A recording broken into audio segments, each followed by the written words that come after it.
അതായത് UAE ഭരണാധികാരി Nahyan അദ്ദേഹം ഇന്ത്യയിൽ വരുന്നു. ഒഫീഷ്യലി UAE ഹാൻഡിലേഴ്സ് പറയുന്നു, അവരുടെ ഗവൺമെന്റ് ഹാൻഡിലേഴ്സ് പറയുന്നു 2 മണിക്കൂർ മാത്രമേ ഇന്ത്യയിൽ ഉണ്ടായിരുന്നുള്ളൂ. ഗവൺമെന്റ് ഓഫ് ഇന്ത്യ പറയുന്നു 3 മണിക്കൂർ ഉണ്ടായിരുന്നു. ഇന്ത്യൻ പ്രധാനമന്ത്രിയുടെ വീട്ടിൽ വന്നു, ഒരു ചായ കുടിച്ചു, തിരിച്ചുപോയി. മനസ്സിലാക്കുക, ഞാൻ ഡൽഹി ജീവിക്കുന്ന ഒരാളാണ്. ഞാൻ എയർപോർട്ടിനടുത്ത്, എയർപോർട്ടിൽ ഇറങ്ങി VIP സെക്യൂരിറ്റി ഉണ്ട്.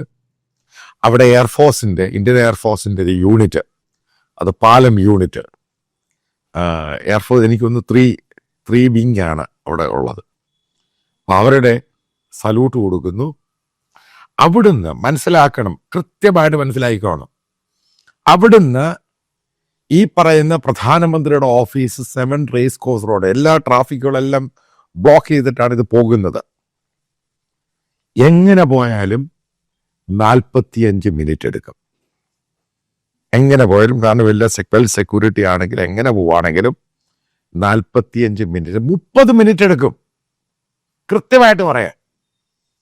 അവിടെ പോകുന്നു, ഈ സംഭവം കാണിക്കുന്നു, അവിടെ 3-4 പേപ്പറുകൾ സൈൻ ചെയ്തു എന്ന് കാണിക്കുന്നു. തിരിച്ച് വീണ്ടും 45 അല്ല 30 എടുക്കുക. 30 1 മണിക്കൂർ. അതായത് കൃത്യമായിട്ട് പറയാം, UAE ഭരണാധികാരി നഹിയാൻ ഇന്ത്യയിലുണ്ടായിരുന്നത്, അതായത് ഡൽഹിയിലുണ്ടായിരുന്നത്, അതായത് പ്രധാനമന്ത്രിയുമായി സംസാരിച്ചത് വെറും മിനിറ്റുകൾ മാത്രം. ഇതാണ് ചോദ്യം. ഇതാണ് പല ആവർത്തി ഞാൻ പറയുന്ന ഓപ്പറേഷൻ സിന്ദൂർ. ഇത് പ്രശ്നമുണ്ടാക്കിയിട്ടുണ്ട്. അറബ് രാജ്യങ്ങളിൽ, ഇസ്ലാമിക രാജ്യങ്ങളിൽ പ്രശ്നമുണ്ടാക്കിയിട്ടുണ്ട്. ലോക രാജ്യങ്ങളിൽ പ്രശ്നമുണ്ടാക്കിയിട്ടുണ്ട്. പാകിസ്ഥാൻ സൂപ്പർ ഡൂപ്പറായി മാറി.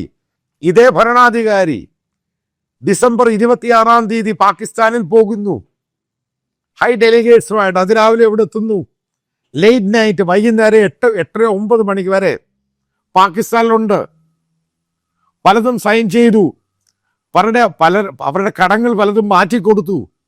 അവർക്ക് ക്രൂഡും LPGയും കൊടുക്കാമെന്ന് പറഞ്ഞു.